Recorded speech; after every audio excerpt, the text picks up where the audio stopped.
किसने भारत को पीछे किया? भारत गिरा नहीं, गिराया गया है। जो नेता देश को आगे ले जा सकते थे, उन्होंने खुद को आगे रखा। उत्तर प्रदेश के 27,764 प्राथमिक स्कूलों पर ताला लगने जा रहा है। 45 ट्रिलियन डॉलर की संपत्ति लूटी गई थी। 11 लाख से ज्यादा शिक्षक पद खाली हैं। गुजरात में एक अधिकारी ने कहा, आप रिश्वत एक बार में नहीं दे सकते, कोई बात नहीं, EMI में दे दीजिए। गरीब को चुपचाप और चालाकी से शिक्षा से बाहर किया जा रहा है। जब सरकार फेल होती है तो वो जनता को आपस में लड़वाने लगती है। अभी हमको स्कूल आने में देर हो जाती है और रस्सी भी खींचनी पड़ती है, कभी हमको डर लगती है।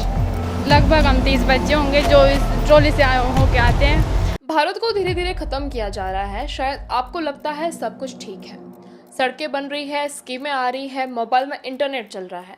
असली सवाल ये है, क्या आपका बच्चा स्कूल जा पा रहा है? In rural areas, 37% of kids dropped out of school. क्या आपका दिया हुआ टैक्स आपके परिवार की तरक्की में लग रहा है?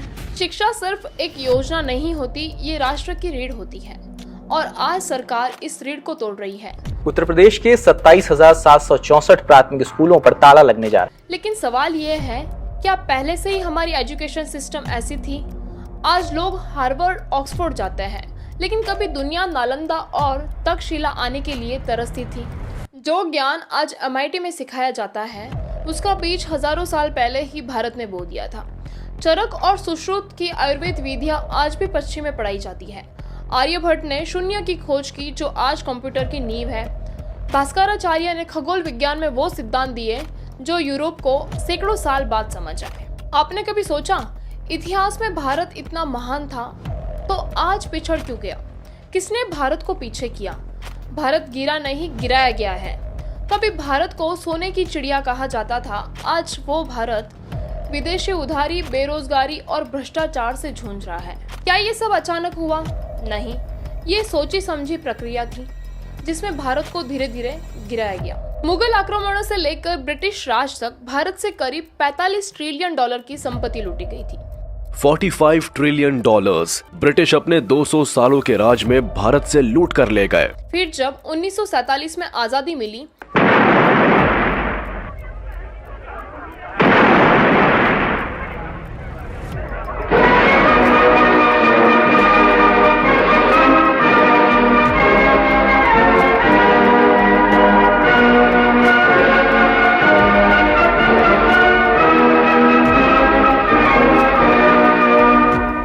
लोगों को लगा हमारे सारे जख्म भर जाएंगे, वापस हमें वही भारत मिल जाएगा जो हमने खोया था। लेकिन फिर राजनीति चालू हुई। 75 साल बाद भी क्या हालात है आज हमारे देश के। जो नेता देश को आगे ले जा सकते थे, उन्होंने खुद को आगे रखा, देश को नहीं। नमस्कार दोस्तों, आज हम बात करेंगे भारत की उस सच्चाई की जिसे जनता से छुपाया गया। सरकारी स्कूल बंद हो रहे हैं, 11 लाख से ज्यादा शिक्षक पद खाली हैं। स्कूलों में टॉयलेट नहीं है, पीने का पानी नहीं है, बैठने की बेंच तक नहीं है। फिर सरकार कहती है बच्चे कम हो गए इसलिए स्कूल बंद कर दो। मुझे तो हैरानी होती है उस ऑफिसर पर जिसने सरकार को रिपोर्ट दी कि स्कूल बंद कर दो क्योंकि बच्चे कम आ रहे हैं। उसे ये क्यों नहीं दिखा कि वो बच्चे स्कूल तक कैसे पहुंचते हैं? क्या सिर्फ संख्या दिखी? क्या कभी वो रास्ता देखा जहाँ से वो मासूम रोज गुजरते हैं? अभी हमको स्कूल आने में देर हो जाती है और रस्सी भी खींचनी पड़ती है, कभी हमको डर लगती है। लगभग हम 30 बच्चे होंगे जो इस ट्रॉली से होके आते हैं और जब नदी बढ़ जाती है तो कभी कभी रस्सी फंस जाती है नीचे नदी में, जब लकड़ियाँ बह के आती हैं।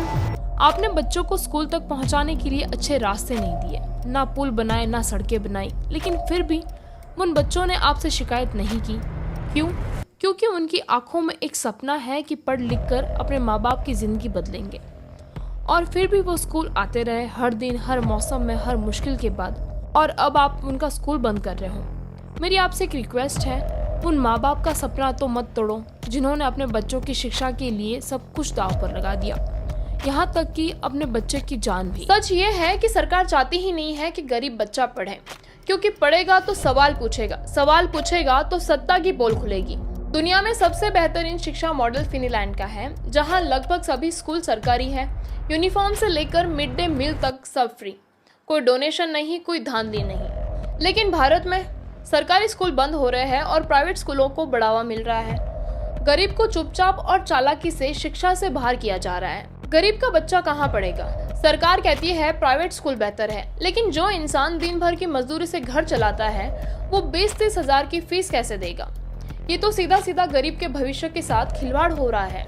अगर सरकार सच में राष्ट्र निर्माण चाहती तो सरकारी स्कूलों को सुधारती, बंद नहीं करती। आज का युवा कंफ्यूज है, डिप्रेशन में है, क्योंकि एजुकेशन और नौकरी का कोई संबंध नहीं बचा। जो भी काम मिल जाए वो पकड़ लेता है। कोई पूछे तुमने क्या पढ़ा है, वो कहता है अब तो बस जॉब मिल जाए वही काफी है, क्योंकि घर चलाना है।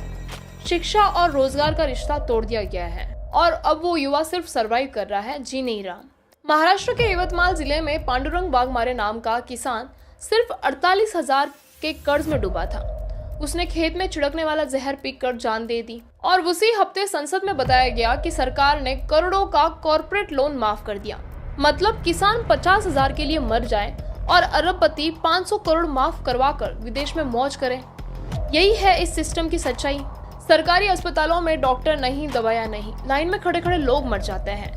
जो इलाज अमीर इंसान प्राइवेट हॉस्पिटल में 10 लाख में करवा रहा है, उसी बीमारी से गरीब सरकारी बिस्तर में दम तोड़ देता है और फिर कहते हैं हम विकास कर रहे हैं। नहीं साहब, ये विकास नहीं, ये विनाश है। गुजरात में एक अधिकारी ने कहा, आप रिश्वत एक बार में नहीं दे सकते, कोई बात नहीं, EMI में दे दीजिए। मतलब अब भ्रष्टाचार भी इंसानियत का चोला पहन चुका है। जिस सिस्टम से हमें न्याय मिलता था वही अब खुलेआम सौदेबाजी कर रहा है। अंग्रेजों का डिवाइड एंड रूल, जो आज़ादी के बाद अंग्रेज चले गए लेकिन ये रूल नहीं गया। जब सरकार फेल होती है तो वो जनता को आपस में लड़वाने लगती है, कभी हिंदू मुस्लिम पर, कभी मराठी हिंदी पर, कभी उत्तर भारतीय और कभी दक्षिण भारतीय, ताकि हम असली मुद्दों पर बात ही ना करें। ना शिक्षा की बात हो, ना अस्पताल की, ना नौकरी की, बस जात पात और भाषा में उलझे रहे। यही डिवाइड एंड रूल 2.0 है और इससे बड़ा देशद्रोह कोई नहीं। जो सरकारें जनता को एक करने की बजाय बांटती हैं, वो सरकारें लोकतंत्र की दुश्मन होती है।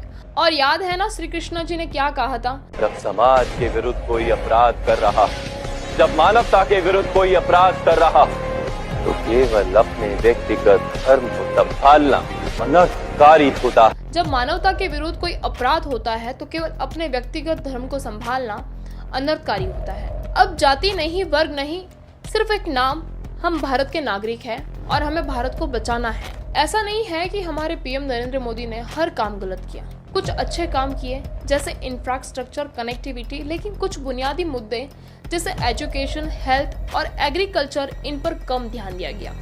अगर अच्छे कामों का क्रेडिट आपको मिल रहा है तो इन बुनियादी मुद्दों की जिम्मेदारी भी आपको लेनी पड़ेगी। अगर आपको ये वीडियो अच्छी लगे तो चैनल को सब्सक्राइब और लाइक करें। मिलते हैं अगली वीडियो में।